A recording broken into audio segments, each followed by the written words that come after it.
Good evening. Good evening. Good evening. Good evening. I asked you the wrong question last time. Because last time whence we spoke, since we do not speak in between videos, I asked you whether the Doctor's Daughter was better than the Shakespeare Code. But that's the wrong question. The correct question is the Doctor's Daughter better than the Lazarus Experiment? Yes. What's that? Yes, it is? Yes? Yes, the Lazarus Experiment is terrible. So here's the next question. Is Unicorn and the Wasp better than the Shakespeare Code? Ooh. The answer is yes. The answer is yes. The answer is by yes. the same book, aren't They are both written by Gareth Roberts. Roberts. Mm-hmm. I noticed that, Daddy. Now- And they made reference to Shakespeare Yes. in it, which I thought was very funny. Yes, they did. And Dickens. Yes. Yes. Now, I can see why there would be people who don't like Doctor Who fans who wouldn't like this episode, and that's fine because we are a broad church here and we are accepting of all viewpoints apart What's from this not to like? apart from the mean ones, which we don't accept. But if you like your Doctor Who to be Covered in wasps! thorny, sort of sci-fi, all that kind of thing, with just a hint of comedy, then you might not like this story.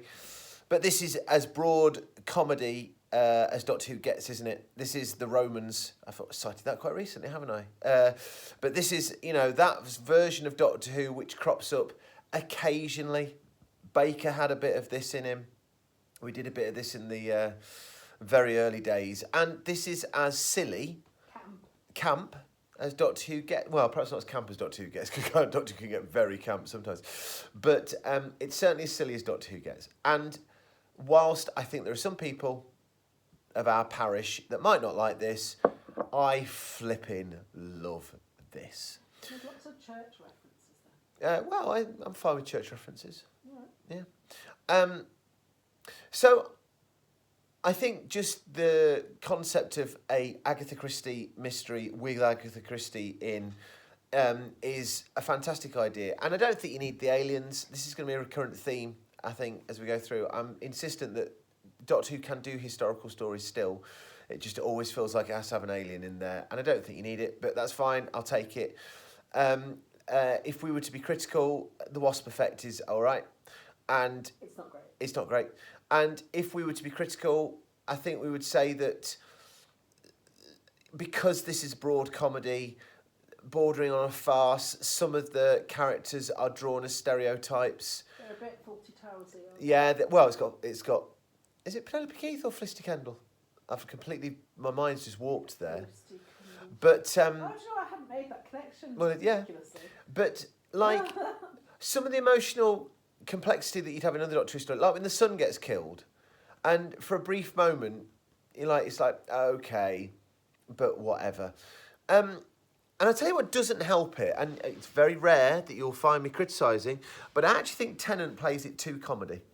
Now, it's written as comedy, so fair play, but there's moments where I think Tennant could centre it a bit more. Thank goodness for Catherine Tate then, who I think gets this absolutely pitch perfect. I think her performance as Donna here is the thing that really roots this. Because in amongst that you've got Agatha Christie, and I can't remember the name of the actress, but certainly when she was in this, she was a bit of a big deal. And she's great. And we've She's got... a really good actor. She's, yeah, really good Agatha Christie. And, that moment when she talks to Donna, and even though Donna keeps getting things wrong, it's kind of okay. Just, it all hangs together.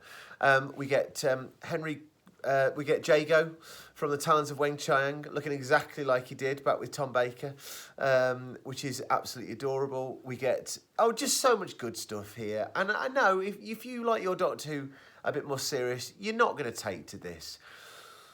But let's just contemplate for a second that scene where the Doctor gets poisoned, which is, like the bit in Partners in Crime, with the looking at each other across the room, is one of the absolute high moments of Doctor Who comedy in the whole of Doctor Who. That bit it says one word, and she goes, Harvey Wallbanger, and he goes, how is Harvey Wallbanger one word while he's poisoned? Man, it's so good. It is so good, and I love it. All the references. The Agatha Christie references, yeah, all the episode, the book names that were dropped in. which once I'd pointed that out to Humphrey, he absolutely loved that. He's seen this episode before, had no qualms about watching it again. But this is doing what Doctor Who does particularly well in a very sort of quiet way, which is, and it's baked into the DNA, I've said this before, Doctor Who was supposed to be educational. This was part of the remit when it started. So the opportunity to introduce young people to Agatha Christie in this way is an absolutely brilliant thing. And let me say this as well. This is very, very... what's the time? What's the word? Not the time. The word is, it's like, it's forward thinking in so much as... Progressive. Sorry? Progressive. No, I meant prescient. I don't know. Whatever the word is, it's late. I'm tired. It's not long after this, the great big boom in young people's whodunit books began, right? With the Murder Most Unladylike series and the Good Girls Guide to Murder series. Honestly, I know about these things. All of a sudden, whodunits, I was going to say whodunits for young people are a massive deal. Yeah. Do that, arrange a book for the person who's always called Whodunits, yeah. Hugh Dennis Dunnits. So yeah, listen, I think that's an absolutely fantastic thing to give the opportunity to get young people. And of course, the irony of that is, of course, that certain brilliant librarians will then get young people to read those books. They love them, and then they give them Agatha Christie books to read. So it's all a big circle, isn't it? But yeah, I flipping love this episode, and it's lightweight for a series that's going to get progressively darker now. Let's be perfectly frank. But I honestly think this cements this. But actually, sorry. No, go for The it. actual story is quite sad, though. What do you mean, like Agatha? Well, She was away in the colonies, got knocked up, couldn't tell anybody, love of her life, etc. Had to give her child away, and then everyone dies. Well, this is what I'm saying. I think if you are to critique this story, you would have to say, because it's played very broad, like a farce, you do miss some of those nuances. I didn't miss them. Well, I don't think the programme helps itself if I mean, Doctor Who, at its very, very, very best, is able to do tragedy and comedy hand in hand. This episode veers very far on the side of the comedy, and that's fine. But there is, as Libs pointed out, some nuance, there's a different way of telling this story. That's basically what I'm saying here, I think. So, look, great, love it. And this is just a vintage season, what can I say? One more thing I can say, and I want to say this, and this ties in with the theme du jour. What's French for weak? As in feeble? No, the time. Oh, This is dead air, doesn't matter. Yeah. Sorry. Of all the celebrity historicals that we have had, let's count them up. We've met Dickens, we've met Queen Victoria, discount that one, Shakespeare, and now Agatha Christie. Is there any doubt that Doctor Who is a bookish television programme? If the people we're going to see are writers, and later on we're going to see painters, do you know what I mean? We're talking about artistic people.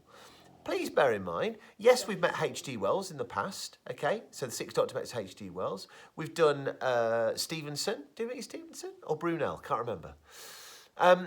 We've met Einstein, right? I think, Leonardo da Vinci. There are so many creative, famous people who become touchstones in Doctor Who. And in the last 4 years of Doctor Who, we've met the greatest writer of English that has ever existed.